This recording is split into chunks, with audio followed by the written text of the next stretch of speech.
भक्तों, ओम नमः शिवाय। श्री शिवाय नमस्तुभ्यम। जय श्री महाकाल। जी हाँ भक्तों, क्या आपका भी जो बच्चा है उसका जो मन है वो पढ़ाई लिखाई में बिल्कुल भी नहीं लगता। आप लोग बहुत ज़्यादा परेशान रहते हो उसकी पढ़ाई के लिए कि आखिरकार हमारा जो बच्चा है वो पढ़ता क्यों नहीं है।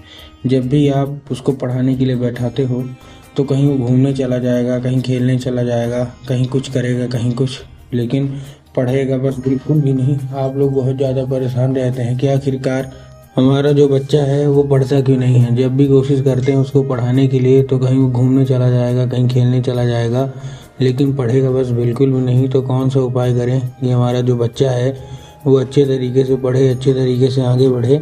तो आज की इस वीडियो के माध्यम से हम आपको बताने वाले हैं कि आपको करना क्या है।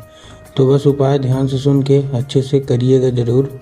और अगर आपने आज का ये उपाय ध्यान से सुन के और अच्छे से कर लिया तो अवश्य रूप से सारी इच्छा, सारी मनोकामना जो है वो पूरी होगी ही होगी।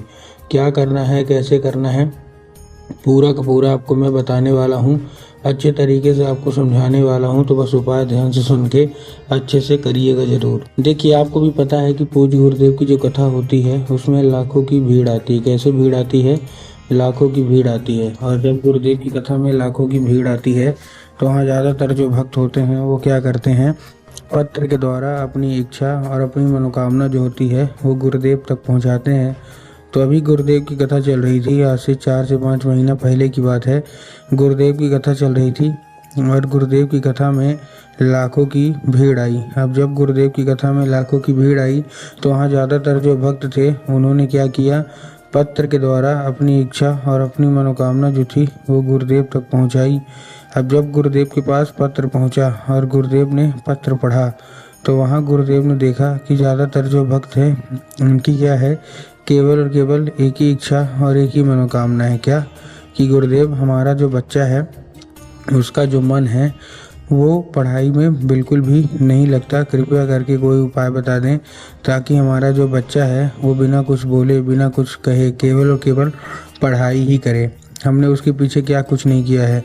हमने बहुत अच्छी उसको स्कूल में डाल के रखा है, बहुत अच्छा उसको कोचिंग ट्यूशन दे रहे हैं, हर एक तरह की सुख सुविधा दे रहे हैं, लेकिन फिर भी जो बच्चा है ना उसका जो मन है वो पढ़ाई लिखाई में बिल्कुल भी नहीं लगता। कृपया करके कोई उपाय बता दें। अब जब गुरुदेव ने ये देखा तब गुरुदेव ने 2 से 3 उपाय बताए और कहा, केवल और केवल ये उपाय कर लेना, तुम्हारा जो भी बच्चा है जिसका भी मन पढ़ाई लिखाई में नहीं लगता, अवश्य रूप से उसका जो मन है वो पढ़ाई की ओर आकर्षित होगा ही होगा।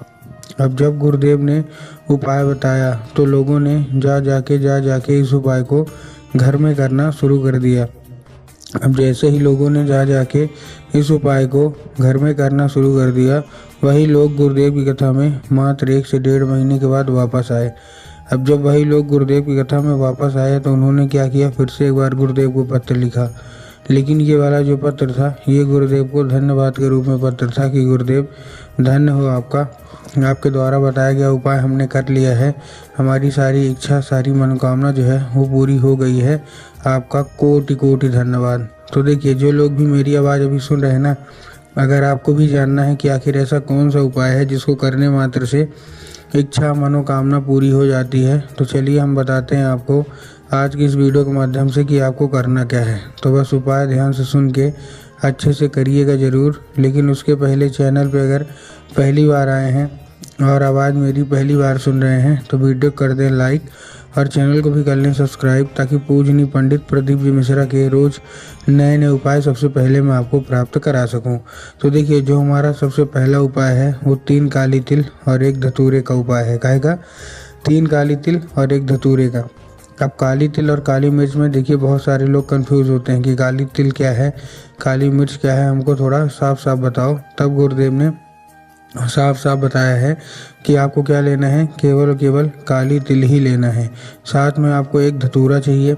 धतूरा लेने के बाद आपको करना क्या है, जैसे धतूरा ले लिया, धतूरा लेने के बाद आपको अपने बच्चे के हाथ में उसको देना है और उसको भेज देना है कहाँ, सीधा सीधा शिव मंदिर। अब जैसे ही आपका बच्चा शिव मंदिर पहुँचेगा उसको बोलिएगा दक्षिण दिशा में खड़ा हो जाए और उत्तर की ओर अपना चेहरा कर ले। अब देखिए, दक्षिण और उत्तर में भी ना बहुत सारे लोग कंफ्यूज होते हैं कि दक्षिण क्या है, उत्तर क्या है, हमको थोड़ा साफ साफ बताओ। तब गुरुदेव ने साफ साफ बताया है कि आप जिस भी शिव मंदिर जा रहे हैं उस शिव मंदिर का जिधर साइड जलाधारी होगा आपको अपना चेहरा उधर साइड करके खड़े हो जाना है। ठीक, खड़े हो गए।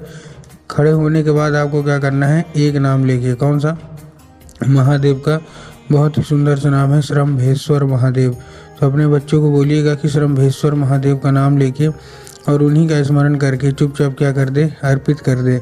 पूज्य गुरुदेव कहते हैं कि अगर आपने इतना कर लिया और आपके बच्चे ने इतना ही कर लिया तो अवश्य रूप से सारी इच्छा, सारी मनोकामना जो है वो पूरी होगी ही होगी। ठीक, ये था कौन सा हमारा, ये था हमारा पहला उपाय। अब हम चलते हैं अपने दूसरे उपाय की ओर। इस उपाय में आपको एक लाल फूल चाहिए और लाल फूल के साथ साथ आपके घर में माता सरस्वती की फोटो या मूर्ति होना अति अनिवार्य है। अगर आपके घर में माता सरस्वती की फोटो या मूर्ति है तब तो अच्छी बात है, अगर नहीं है तो आपको बाजार जाना है, माता सरस्वती की फोटो या मूर्ति लाना है और घर में स्थान देना है। ठीक, दे दिया। स्थान देने के बाद शाम के वक्त में जब भी आपके घर में पूजा पाठ होती है तो आपको वो जो लाल फूल है वो लेना है और अपने सबसे पहले माता सरस्वती को क्या करना है, वो लाल फूल अर्पित करना है। और लाल फूल अर्पित करने के बाद उसको औषधि के रूप में मांगना है कि माता कृपया करके हमको इसको औषधि के रूप में प्रदान करिए।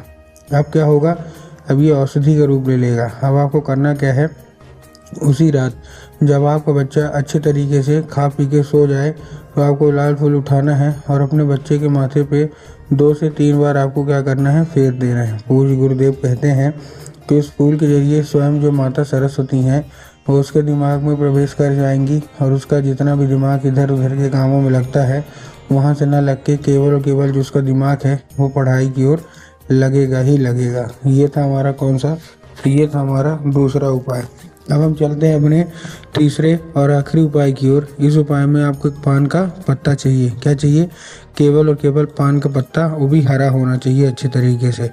अब आपको क्या करना है, पान के पत्ते के ऊपर आपको शहद का लेपन करना है। शहद का लेपन किधर करना है, जिधर चिकना साइड होगा तो चिकने साइड आपको शहद का लेपन कर देना है और अपने बच्चे के हाथ में देके उसको भेज दीजिएगा सीधा सीधा शिव मंदिर। अब जैसे ही आपका बच्चा शिव मंदिर पहुंचेगा आपके दिमाग में आएगा कि जाएंगे बाबा भोलेनाथ के ऊपर अर्पित कर देंगे, जो कि पूर्णतः गलत है। आपको बाबा भोलेनाथ के ऊपर अर्पित नहीं करना। आपको कहाँ अर्पित करना है, आपको अर्पित करना है माता शोक सुंदरी के ऊपर। माता शोक सुंदरी की जगह कहाँ होती है, जलाधारी के बिल्कुल बीचों बीच। ठीक, तो वहाँ अर्पित कर दिए। अर्पित करने के बाद एक नाम लेके करिएगा, कौन सा, महादेव का सुंदर नाम है कुंडकेश्वर महादेव। तो बस कुंडकेश्वर महादेव का नाम लेके अर्पित करवा दीजिए। 1 से 1.5 महीना ज़्यादा से ज़्यादा अर्पित करवाना है। इतने में जो कोई भी इच्छा मनोकामना बस रूप से पूरी होगी ही होगी।